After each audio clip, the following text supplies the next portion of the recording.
Hola, te saludo nuevamente con mucho gusto, agradeciendo al cielo que nos da permiso de este quehacer que es realmente mi favorito. Bien, estamos con el Instituto Teológico 2 y empezamos un tema muy apasionante de mis favoritos, que es la filosofía escolástica, la filosofía medieval.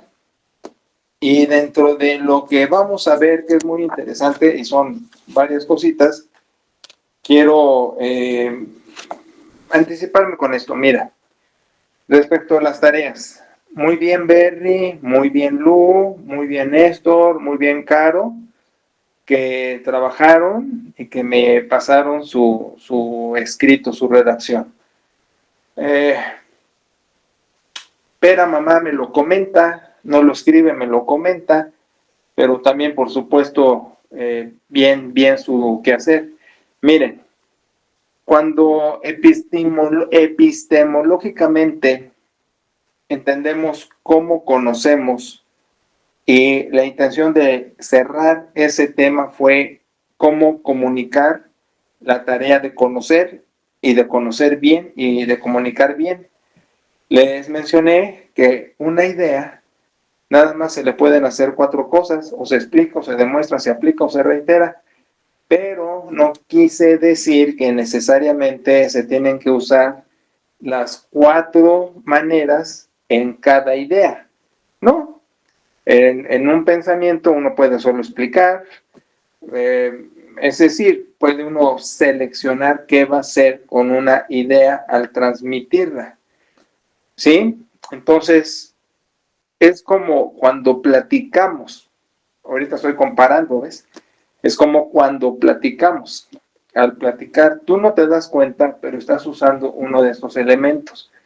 Ahora, con la conciencia de su uso y de cómo conoces, la ayuda para comunicar lo que conoces y comunicarlo bien es que te des cuenta, que defines, que comparas, que contrastas, explicando, o que demuestras citando o con información factual o con la experiencia, o que aplicas, ¿sí?, con cuestiones pragmáticas, como puede ser el ejemplo, como puede ser un compromiso, que de hecho también para demostrar algo se puede emplear la experiencia, ¿no?, lo que te consta. Entonces nada más fue un abanico para abrir la, eh, las posibilidades de conocer bien y comunicar bien. Por eso les decía que el Instituto Teológico ofrece mucho, no solo como instituto teológico académico, sino con un panorama donde nos ayuda incluso a funcionar mejor como personas. Y bueno, los felicito porque los distintos compromisos que han asumido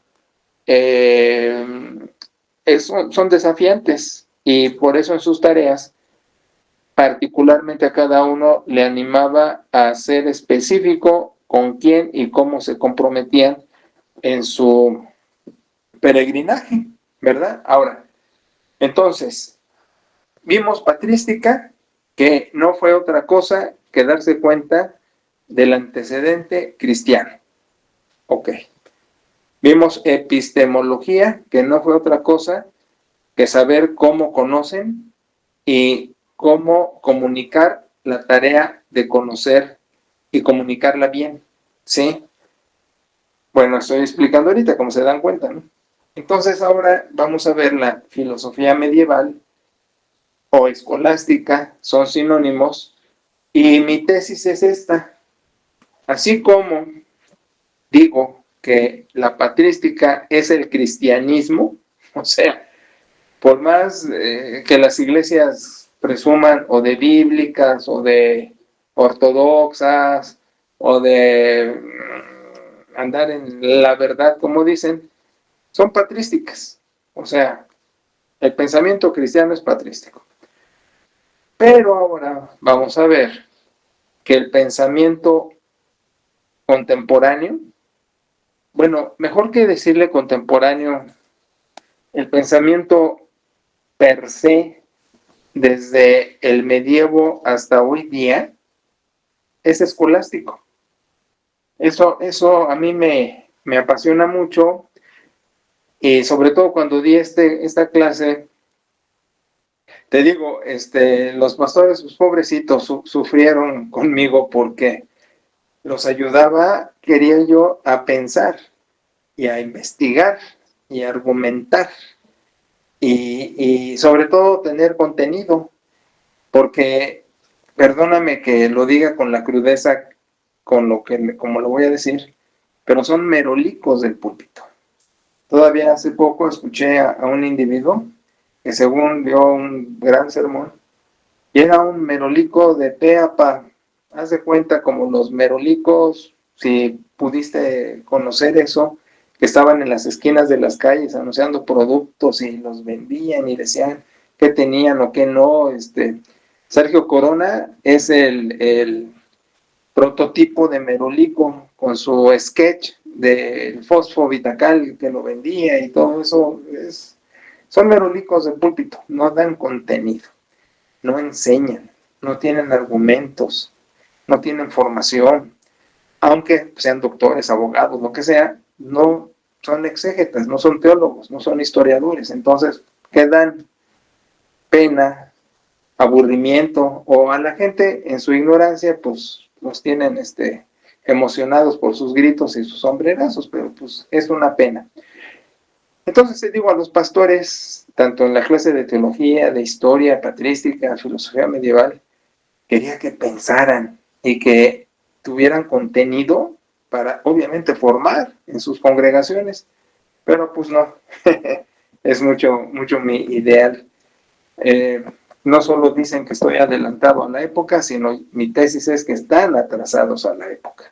Se quedaron en el siglo XVI, en el siglo XVII, si bien nos va, con los movimientos de santidad y pietistas. Bueno, entonces mi tesis es que la filosofía escolástica o filosofía medieval es el pensamiento per se, que está impregnado, por supuesto, en iglesia, sociedad, medicina, arquitectura, los tecnológicos, el chef, en la cocina, en las recetas, todo es pensamiento medieval.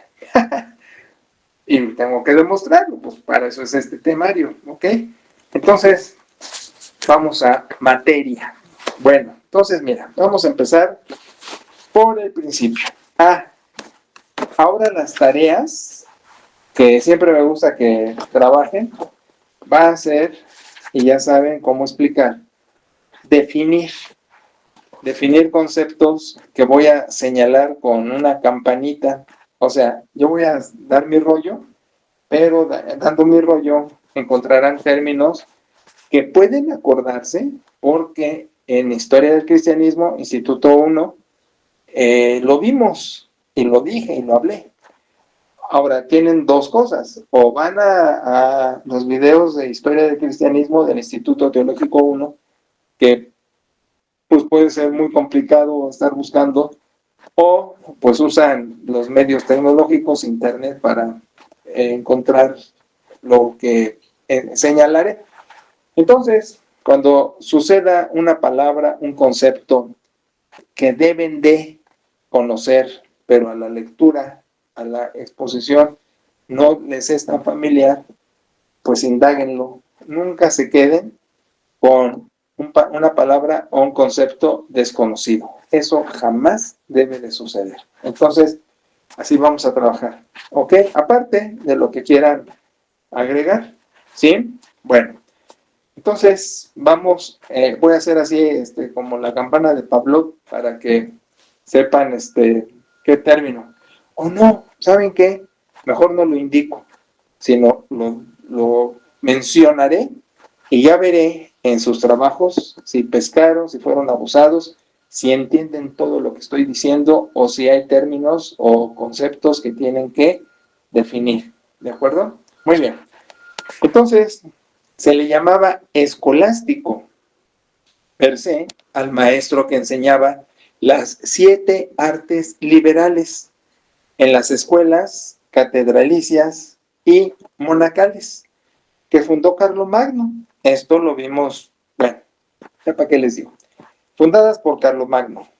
Luego se extendió esta denominación a los maestros de teología, a los teólogos, hasta que el término escolástico se aplicó a todo el que se ocupaba de ciencia según una escuela. ¿Ok? Ahora, características de la escolástica. Une la ciencia y la fe. A mí lo que más me apasiona es que este tipo de quehacer trabaja en combinación con ciencia y fe. No las trata por separado, las amalgama. La convicción de la existencia de Dios y de que rige el mundo es tan universal entre cristianos, entre árabes y judíos. Y todos ellos respondían por la razón y la fe al argumento teológico. No vencía fe, no vencía ciencia, andaban parejas. Por eso, los más grandes filósofos de la época medieval eran grandes teólogos. De la misma manera, los grandes teólogos del medievo eran grandes filósofos. De ahí que la escolástica amalgama razón y fe. Lo que siempre he dicho que es así. Bueno, aquí se maneja a Aristóteles. Recuerden que hacíamos mucho énfasis en el neoplatonismo, en la cadena de seres, en esta idea de que el mundo de ideas se mete al plano físico. Pero aquí, Aristóteles, la razón, la lógica, va a tener muchísimo peso, ¿sí? No desaparece el neoplatonismo, pero Aristóteles predomina, ¿sí? Es el padre de la lógica y es una enciclopedia, por eso es el que triunfa siendo en la primacía de la filosofía escolástica, ¿sí? Entonces, vamos a emplear lenguaje técnico, por eso necesito que estén abusados para investigar las definiciones y para que tengan la comprensión de las mismas. Y saben que no me pongan las definiciones como las lean, sino con la comprensión, es decir, con sus propias palabras de lo que leen, explíquenlo con sus palabras, nivel no cognitivo, sino de comprensión, ¿verdad? Ahora, seguimos con que hay método, hay una uniformidad de método. El método de la filosofía escolástica tiene varias características. Primero, la lectio, que es la lectura pública. Se lee un texto y se explica ese texto articuladamente. Viene la disputatio, que es la discusión, que continúa entonces con discusiones planteadas por la misma lectura. Y luego viene la auctoritates, que eso no es otra cosa que buscar el alegato como la última instancia en una demostración científica. ¿Ok? Entonces, el método es claro: lectura, discusión y ver que eso tenga primacía, se quede como una verdad. ¿Sale? Ahora, la escolástica tenía una finalidad, aunque te voy a decir que nunca va a surgir con la idea de vamos a hacer una filosofía y se va a llamar escolástica, sino ya te dije, eran nombrados así los maestros, pero en el medievo, con la situación de fusionar ciencia y fe aristotélicamente, es como se da esto y así es nombrado, ¿de acuerdo? Entonces, la finalidad de la escolástica, mira, no el descubrimiento de nuevas verdades, como vimos en epistemología, la estructura de revolución científica, una nueva manera de llegar a la verdad. La filosofía escolástica no busca eso, sino lo que quiere es la transmisión y la asimilación de lo que ya se conoce.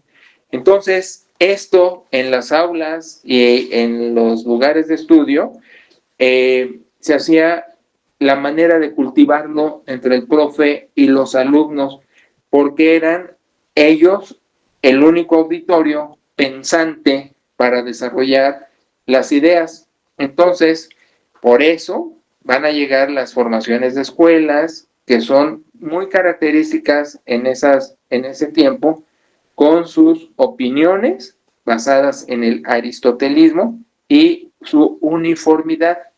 La presentación de la escolástica es la claridad lógica del pensamiento. Por eso, en epistemología les dije, no solo hay que saber, sino hay que saber comunicar bien la tarea de saber. Por eso, o se explica, o se prueba, o se aplica, o nada más se está reiterando. ¿Sí?